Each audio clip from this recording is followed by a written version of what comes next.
आपण नक्कीच मोबाईल जाम करायची, जे जे नेते आपल्याला यापुढे मार्गदर्शन करतील. यांचा मोबाईल चोरी केलाय. मोबाईल ज्यांनी कोणी घेतला असेल त्यांनी द्या. मोबाईल ज्यांनी घेतला असेल त्यांना एक विनंती आहे, मोबाईल सुरंगशी गडावरून घेतलेला आहे तुम्ही देऊन टाका. त्यानंतर नवनाथ आबा वाघमारे हे डंके की चोट पे बोलतील.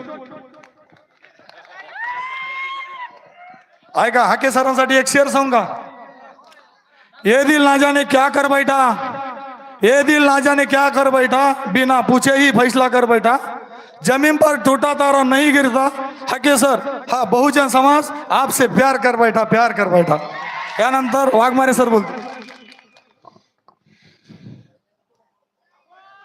रयतेचे राजे छत्रपती शिवराय, क्रांतीसूर्य महात्मा ज्योतिराव फुले, विश्वरत्न भारतरत्न डॉक्टर बाबासाहेब आंबेडकर, राजमाता राष्ट्रमाता माता अहिल्यादेवी होळकर, राजमाता मा जिजाऊ, संत भगवान बाबा, संत वामन भाऊ,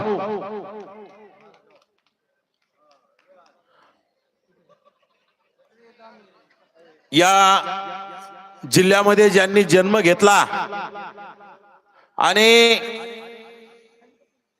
पूर्ण ओबीसींचं आदर स्थान आणि सन्मान स्थान स्वर्गीय लोकनेते गोपीनाथरावजी मुंडे साहेब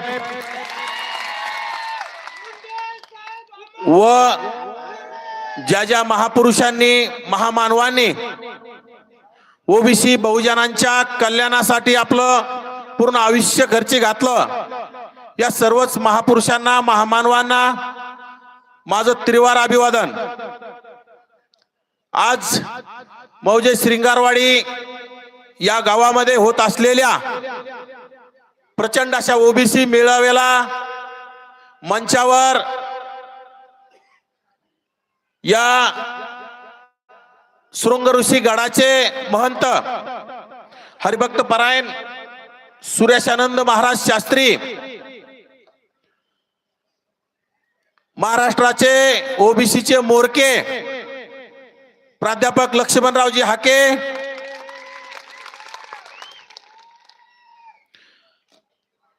ज्यांनी वडीगोद्रीमध्ये आमच्या उपोषणाची धुरा सांभाळली असे बळीरामजी तात्या खटके,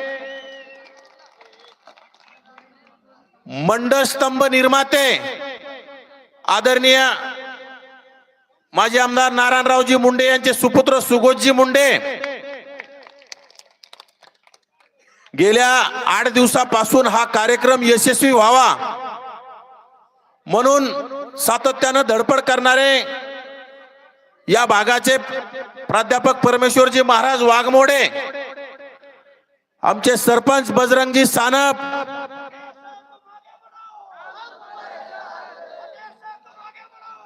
प्रदीपजी बांगर, माऊली सिरसाट, माननीय मोहनजी आगावसर, केशव तात्या तांदळे, आमचे नालेवाडीचे सर्वांचे लाडके बटुळे मामा, गणेश महाराज कोळेकर आणि या शृंगारवाडी भागातून आलेले ओबीसी समाज बांधव, माता आणि भगिनींनो, बांधवांनो, गेल्या 2 वर्षापासून या राज्यामध्ये ओबीसीचं संपूर्ण अस्तित्व संपवण्याचा डाव या राज्यातील सर्वच प्रस्थापित जातीवादी नेत्यांनी सुरू केला आणि खरं तर लोकसभेला आपले लोक त्याला बळी पडले आणि आपल्या लोकनेत्या, आपल्या या बीड जिल्ह्याच्या संघर्ष कन्या मुंडे साहेबाची लेख नामदार पंकजाताई मुंडे यांचा लोकसभेमध्ये पराभव करण्याचं काम केलं. परंतु बांधवांनो, आता ओबीसी जागा झालाय, कारण लोकसभेचं वातावरण विधानसभेला बदललंय. जरांगे नावाच्या माकडानं विधानसभेला नामदार भुजबळ साहेबाला पराभूत करू, धनंजय मुंडे साहेबांना पराभूत करण्याच्या वल्गना केल्या, परंतु भुजबळ साहेब बी पराभूत झाले नाही आणि धनंजय मुंडे साहेब तर या महाराष्ट्रात 1 नंबरच्या लीडनं निवडून आले. मग त्या 5वी नापास बांडगुळांची काय ताकद आहे आता महाराष्ट्राला माहित झाली. खर तर उठसूट ओबीसी नेत्यांना टार्गेट करायचं, उठसूट ओबीसी नेत्यांना टार्गेट करण्याचं काम सातत्यपूर्ण त्याचं असतं. आणि खर तर आमच्या महाराष्ट्रभर लक्ष्मणराव हाके असतील, आम्ही सर्व बळीराम तात्या, आम्ही सगळं फिरत असताना या राज्यातील ओबीसीनं चंग बांधला आणि विधानसभेला ज्या ज्या लोकांनी जरांगे नावाच्या माकडाचं आंदोलन उभं केलं यांना पराभूत करण्याचं ठरवलं.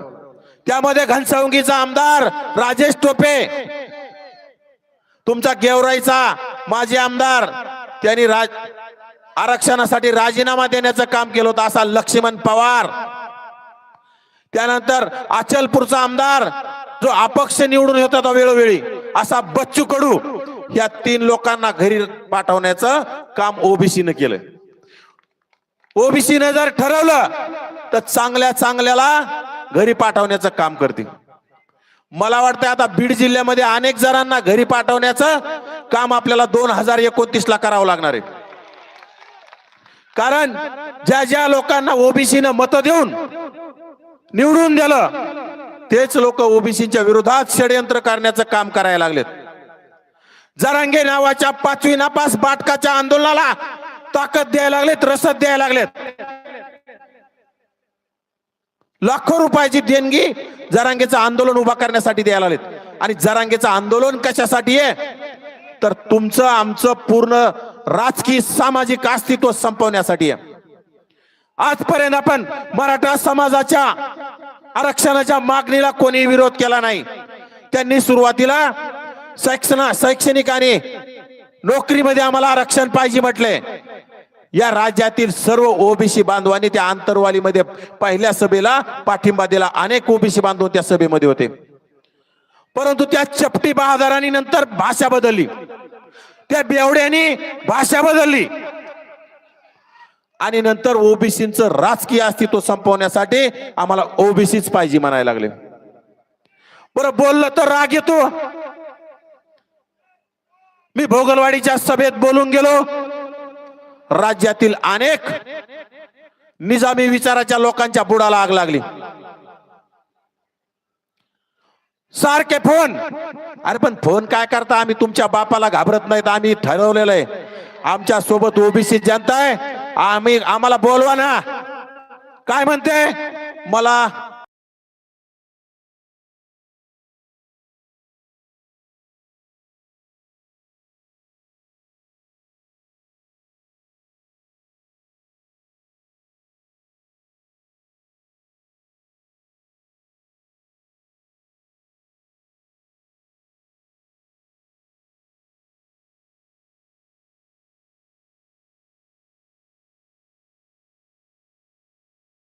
प्राध्यापक लक्ष्मणरावला गेवराईत येऊन दाखवा म्हटले.